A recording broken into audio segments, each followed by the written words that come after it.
The title of the show is Veerle, and Veerle is a given name. It's a first name that is a female name, but the exhibition does not have a gender. And also the exhibition is not a person, of course, it's an exhibition.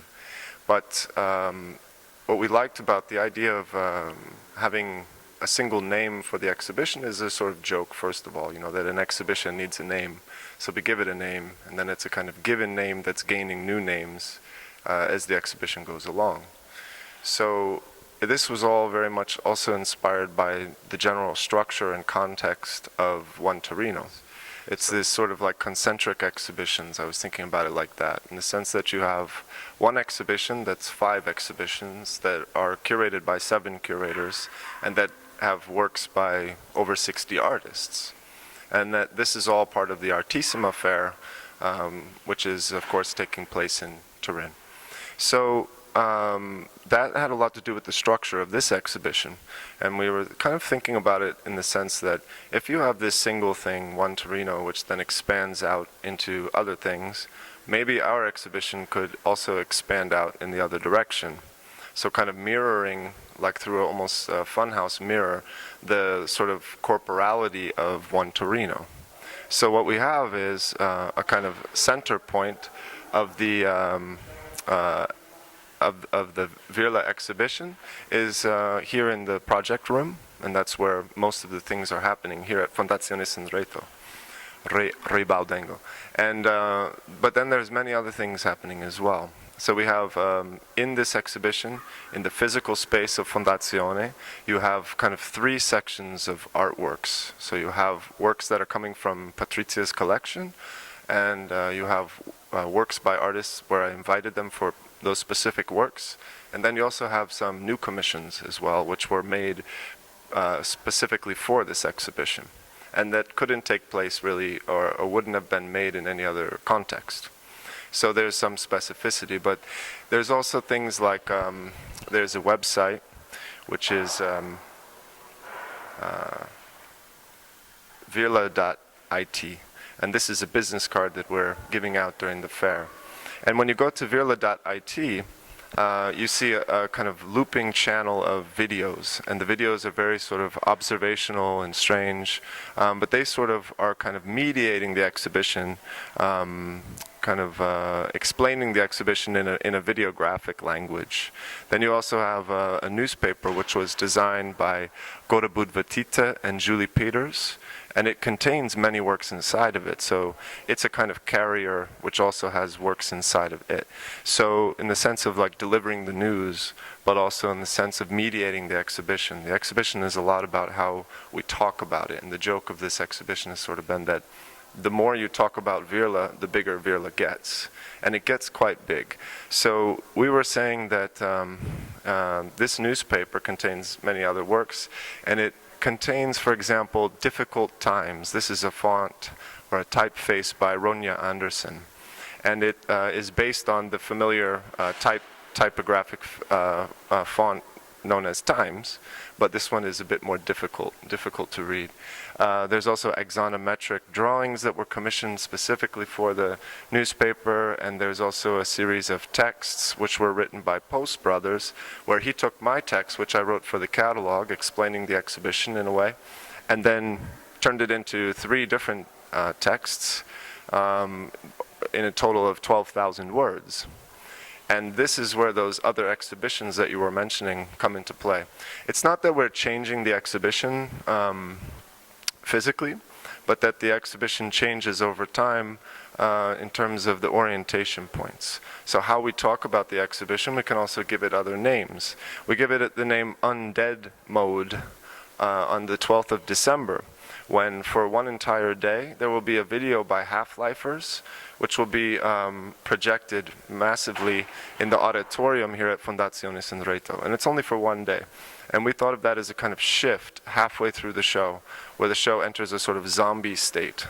And the artists are actually talking about zombies. They're dressing as zombies, and they're enacting zombie-ness, but they're also sort of like philosophically thinking about what is zombie-ness. Not what are zombies, but what is zombie-ness? What does it mean like as a space or a kind of mind frame? So there's a lot of these kind of strange shifts. And then, as I was saying, there's also works that sort of spread this exhibition out even further beyond Turin. In fact, there's one work by Post Brothers that actually doubles one Torino to make two Turins. And so what he's done is he's produced a video called The Whole Idea, and this video is about cartoon physics and the portable hole in cartoons, this kind of black, flat object that you can apply to a surface, and then you can reach through that surface. So it's a kind of hole that you can carry around with you, and when you need a hole, you throw it on something and there's the hole. And what he's done is he's printed 274 DVDs, which are themselves a kind of portable hole, and he's posted them to the United States, to a state called Georgia, and to a town called Turin. So the idea that we can kind of connect this Turin to another Turin, because of course Torino is Turin in English, and then we arrive at two Turins. There's also a work by the Austrian collective Mahoney, which is called Dear James. And this is being exhibited kind of paradoxically by not being exhibited in its physical form, but there's a reason for that. Because in 2009, they were invited to be in a biennial called The End of the World, which was in Buenos Aires, Argentina. And so what they did was they sent an 80-kilogram barrel of sauerkraut from Austria to Buenos Aires, and then what they didn't realize was that it was not going to be consumed at the opening, in fact, because actually it got locked in customs. And then this very, very interesting series of sort of nomenclatural gymnastics and administrative hurdles were undertaken to try and rename this object. And by renaming it, giving it a new status so that they could possibly get it out of customs. But you have to be Argentinian to be an importer. You have to be an importer to get the food out of customs. But then there's also documents where they have to be signed in order to destroy the object once it can't be taken out of the customs where it's been held. And so it's neither been released nor destroyed. So one could imagine that it's still there in customs. So in that sense, we're exhibiting the sauerkraut as part of Veerle, but we're doing it through the mediators. So the mediators here at Fondazione Sandretto are available to explain the exhibition and to also tell you more about what you see and to tell you about what you don't see as well. So many of these projects are sort of given form through conversation. And speaking of conversation, there's also aestheticians in Piazza Sabotino who are gossiping about Veerle. So they're actually spreading rumors about Veerle as if Veerle was a person. But the sort of biography of that is coming from ideas and forms that are in the works in the exhibition. So it's not that we want to have someone walk away from this exhibition and these physical objects and this presentation of them with some sort of biographical idea of Veerle, but that as soon as you give an exhibition a human name, you've anthropomorphized it on some level. So we kind of let that play out in the sort of margins of the exhibition and not documented, not recorded, not presented. It just sort of happens elsewhere. So these are just a few of the many, many examples of projects that are taking place around the exhibition, kind of orbiting the exhibition. But there's not really a hierarchy. It's not that, you know, the things with physical form are somehow more important. It's that all of them sort of form a kind of cloud. So it's the exhibition is kind of meteorological. It's esoteric and exoteric. It's particulate. It's this kind of it's a singular corporality that we're attaching to the work of more than 20 artists just by calling it Veerle. And then, of course, you know, when you name something, you're also sort of naming it with some expectations. So if you name your child, let's say, Lorenzo, Lorenzo might grow up to be different than Luigi. Why?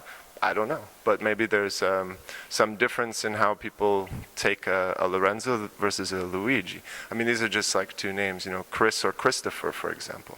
What's the difference? We don't know, but it's often that, you know, the things we name, they grow into those names and start to embody those names. And so we were kind of interested to not say, like, this is what Veerle is, but just say, this is Veerle, and then we can maybe see by the end of the exhibition, what kind of character does Veerle have? And, just to give a sort of sense of how this sort of interplay is also happening, I'm standing next to two works. So this is a work by Liudvikas Buklis, who's a Lithuanian artist, and this is a work by Giovanni Alberti, who's an Italian artist. And they didn't make the work in collaboration, it's two separate works. But what's interesting is that they both sort of work very well with each other. So Liudvikas and Giovanni, when they were installing, there was the first question was, okay, how high to make the shelf? So the shelf is actually at the exact same height as the bar, which is way down the hall in the cafe. So it's at the exact height of the bar, so there's a kind of extension of the architecture of the space. Then on top of this structure are two wine glasses, and if you can see inside, there's very, very faint kind of striated layers of calcium deposits. And the way that he produced the work was by pouring water into the wine glasses and letting the water evaporate, and then repeating that process many, many, many times until it left behind these traces. So something as clear and something as kind of fundamental as water, it shows that, you know, these things also have kind of hidden phenomena inside of them. And then Liudvikas was kind of, you know, likes this idea of sort of you push the knowledge of everything on the table into the corner and then cut the corner off. So these are actually the corners of tables, which are then cut out from the table, and then they're placed on the wall as shelves. So they're supports for other works. And it's actually called study for flower pot, in the sense that, you know, you would place it kind of in a place where a flower pot might go. But then there's no flower pot. Instead, there's another work by another artist. So this is a fairly decent example of how a lot of the works are sort of working together even though they weren't made collaboratively.